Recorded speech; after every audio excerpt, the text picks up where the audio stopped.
Pois é, realmente chegou o final de mais um anime que muita gente, eu acho que estava assistindo e estava curtindo e realmente se surpreendeu muito com o final. E obviamente que eu tô falando de Attack on Titan. Eu sei que tem muita gente aí que deve acompanhar esse anime desde 2013, mas mais especificamente eu vou falar basicamente do final, que realmente foi uma das coisas assim que mais me surpreendeu e mexeu comigo, mas de um jeito muito positivo, que eu não estava esperando nem um pouco um final tão bem feito, tão bem produzido e tão digno para um final de um anime. Eu digo isso não só porque realmente eu era fã, mas não pelo fato de eu ter acompanhado desde 2013, sim pelo fato de eu ter começado, na verdade, a acompanhar ano passado só, que foi quando eu decidi realmente começar a assistir esse anime e eu me surpreendi muito, mas principalmente por conta do final, que eu não estava realmente preparado para que fosse um final tão bem produzido e tão bem comovente como realmente foi esse final. Uma das coisas que com certeza mais mexeu comigo, eu acho que foi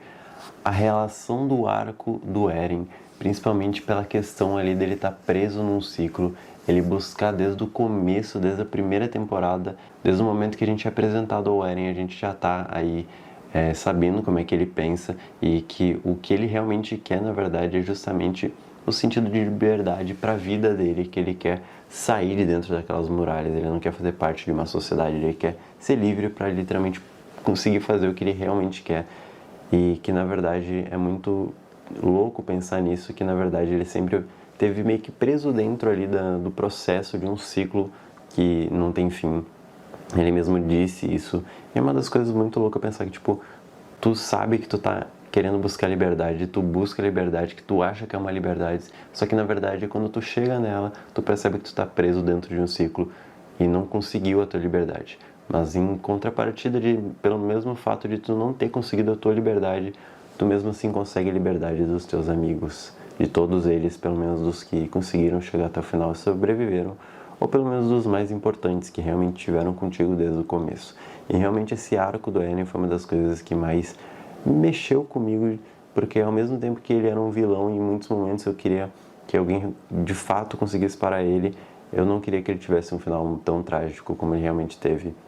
Mas ao mesmo tempo não tinha muita outra opção além dessa para ele, então realmente ele ficou meio que preso ali naquele ciclo vicioso de tipo, no momento que tudo acabar, para ele vai literalmente acabar e para as outras pessoas vai continuar, sendo que na verdade ele só queria literalmente que acabasse com todo o ciclo de guerra, que acabasse com isso tudo e que todo mundo realmente pudesse ter esse sentimento aí de liberdade que ele tanto quis para ele. E que por mais que isso seja uma coisa muito triste, que ele tenha acabado morrendo, de certa maneira ele acabou representando ali a liberdade no final. Como a gente sabe, né, a Mikasa estava sentada do lado do túmulo dele e parecia uma pomba branca justamente representando, né, a liberdade do Eren, que realmente naquele momento finalmente ele estava livre. Além também de falar de Attack on Titan, eu quero fazer muito uma ligação mais pra frente, que vocês vão entender muito bem do que eu tô falando, da questão de adaptações e tudo mais. Mas voltando aí um pouquinho a essa parte, uma das coisas que mais me chamou a atenção, que eu particularmente não tinha percebido, é que no primeiro episódio, nos primeiros momentos ali, quando o Eren acorda debaixo da árvore, literalmente a primeira coisa ali que ele diz pra Mikasa é: nossa, como teu cabelo tá longo, literalmente fazendo uma alusão ali e conectando o ciclo sem fim que ele tava vivendo de tipo, literalmente criança, aí chega até o final, ele abre os olhos, a Mikasa tá lá de cabelo curto e mata ele. Aí ele acorda de novo criança e ele percebe que o cabelo da Mikasa tá realmente mais comprido, justamente porque no momento da morte dele, ela tá com o cabelo bem mais curto. Então realmente fica esse ciclo literalmente sem fim, que é uma das coisas assim que eu mais me surpreendi, que eu não estava preparado nem um pouco. Acho que muita gente provavelmente já conhecia o final, mas para quem não conhecia, principalmente como eu, me surpreendi bastante e foi um ponto muito positivo e muito interessante de assistir dentro desse anime. E eu acho que finalmente, depois de tanto esse tempo, o Eren finalmente quebrou esse ciclo. Para ele, obviamente, o ciclo vai continuar, ele continua infinitamente, mas pro futuro das gerações, realmente, com pelo menos um tempo, a gente sabe que ele conseguiu alcançar meio que uma paz de certa maneira, mas não a paz que ele estava tanto esperando, até porque depois de muitas gerações, muitos séculos, provavelmente, tudo como a gente já sabe e viu no final, né? Tudo literalmente voltou a ser o que era antes, literalmente no sentido de, não de, no sentido de ter titãs e coisas destruindo isso, mas de bombas, de guerras, e era tudo isso que o Eren era meio que contra, de certa maneira, que ele estava fazendo aquilo tudo justamente para acabar com isso, só que ele conseguiu, por um breve momento, e depois literalmente tudo se voltou. A gente consegue ver que, de fato, todo mundo voltou ao normal. A ilha, principalmente, né, conseguiu evoluir junto com o planeta, junto com o mundo, junto com o resto de tudo. Isso foi uma das coisas assim, muito impressionantes que eu gostei de ver, por sinal. Só que realmente essa questão da destruição mexeu muito comigo, porque, cara, bizarramente, eles conseguiram destruir tudo muitas e muitas vezes. Foi assim, incansavelmente destruído tudo. Aí eles reconstruíam, caía mais uma bomba, construía, caía mais uma bomba, e tinha mais guerra, guerra, guerra, guerra, guerra. E o final realmente é aquele final que a gente espera, sabe? É tipo um final meio que feliz, só que de certa maneira a gente sabe que provavelmente vai acontecer alguma coisa, porque aparece um menino no final. Ao mesmo tempo que ele aparece, é muito louco pensar que tipo ele tá literalmente usando um lenço, né, um cachecol vermelho, que era justamente o lenço que a Mikasa usava. Então, talvez aí tenha alguma relação, não que dê a entender que vá ter mais alguma série, alguma coisa no futuro, mas para nos deixar com essa coisa, com essa sensação de que provavelmente um ciclo novo vai se iniciar por ali e que ninguém foi esquecido, o Eren não foi esquecido, a Mikasa não foi esquecida, a árvore estava lá gigantesca e realmente tudo aquilo estava perfeito. E realmente foi um dos finais assim que mais me tocou, principalmente por ter se encaixado perfeitamente, mas não só por isso, e sim porque justamente eles fizeram literalmente Ctrl+C, Ctrl+V do que eles já tinham no mangá. E realmente para quem já tinha visto no mangá já sabia exatamente o que aconteceu, diferentemente da gente aí que não estava sabendo de muita coisa, principalmente eu, mas o ponto é que justamente eles simplesmente terem adaptado perfeitamente igual ao que estava no mangá, mudando alguns mínimos detalhes assim que não fazem muita coisa, mas que realmente eles literalmente adaptaram tudo perfeitamente como tinha que ser para fazer o final digno. Diferentemente agora falando dos filmes mais atuais que a gente tem, que eles tentam realmente tipo pegar uma adaptação que já existe,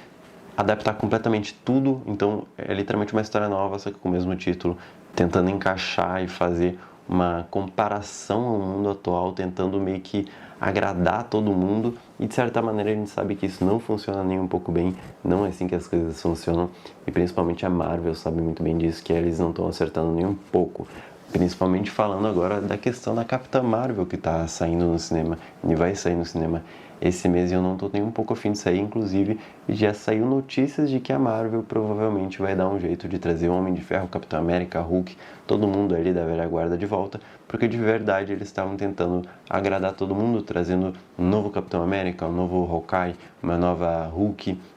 literalmente trazendo todos esses personagens novos, tentando agradar todo mundo, mostrando lados mais políticos, mais enfim, de tudo. Eles não estão conseguindo de fato conseguir agradar literalmente ninguém e estão pisando na bola em todas as produções que eles estão fazendo, que para mim é uma das coisas muito tristes, porque realmente é um universo gigantesco que tem muitas formas de agradar, que é literalmente só pegar o que já tem no quadrinho e transformar em filme, não é muito difícil. E realmente Attack on Titan conseguiu fazer isso muito bem, só que diferentemente tem gente aí que às vezes não consegue fazer isso nem um pouco bem, e sim, eu tô falando muito uma indireta bem grande para a Disney, que realmente está pisando muito na bola, e que é uma pena, na verdade, porque eu esperava realmente bastante. Ainda espero, admito para vocês, que as próximas produções, pelo menos, sejam muito bem feitas, que eles consigam mudar isso antes de continuar pisando na bola e fazer que tipo a DC, que não acerta absolutamente nada e tá sempre rebutando as histórias. E é muito louco pensar que, tipo assim, Homem de Ferro ali durou mais ou menos por volta de uns 10 anos, basicamente, por aí, e Attack on Titan literalmente teve esse mesmo período de tempo. Attack on Titan conseguiu se desenvolver dentro de 10 anos e o Homem de Ferro também, ele conseguiu se desenvolver também em 10 anos. Só que agora, literalmente, eles estão tendo que começar um ciclo novo, eles não estão sabendo muito bem como fazer isso. Estão tentando, talvez, de certa maneira, trazer o antigo de volta para conseguir suprir o que eles não estão conseguindo. Mas realmente eu não sei se vai ser digno de fato, como foi o final do Homem de Ferro, como foi o final do Attack on Titan, que realmente foram finais dignos e muito bem feitos e muito bem produzidos. Então realmente só nos resta esperar para ver o que vai vindo os próximos capítulos aí de Marvels e super-heróis e tudo que é adaptação, porque realmente tá bem difícil para esse lado, muito complicado pra gente que gosta de assistir, pelo menos particularmente eu acho que tá bem difícil. E eu admito pra vocês que eu me surpreendi muito com Attack on Titan. Eu acho que não precisaria ter uma continuação, por mais que venha ter em algum momento, mas aquele final que ficou meio que em aberto de certa maneira me deixou um pouco esperançoso, talvez, para quem sabe a gente ver um pouquinho mais do mundo, né? Do mundo pós-Titãs, que seria muito interessante. Mas pra mim, assim, ó, fecharam com chave de ouro, é literalmente isso. Eu acho que tá faltando um pouco dessa fórmula aí de volta em outros universos, em outros mundos, em outras empresas, como por exemplo a Marvel e a DC, que estão pisando muito na bola. E aproveita que tu chegou até aqui e me fala também se tu já assistiu aí Attack on Titan, o que tu achou do final de Attack on Titan e se tu tá feliz ou não com as decisões que a Marvel tem tomando, que realmente pra mim não tem sido nem um pouco agradáveis. Inclusive a maioria delas realmente está me chateando bastante, mas eu espero que futuramente pelo menos eles tentem melhorar isso de alguma maneira. E se tu chegou até aqui e gostou desse vídeo, não se esqueça de deixar o seu like e se inscrever no canal ainda se for inscrito. E até o próximo vídeo. Tchau!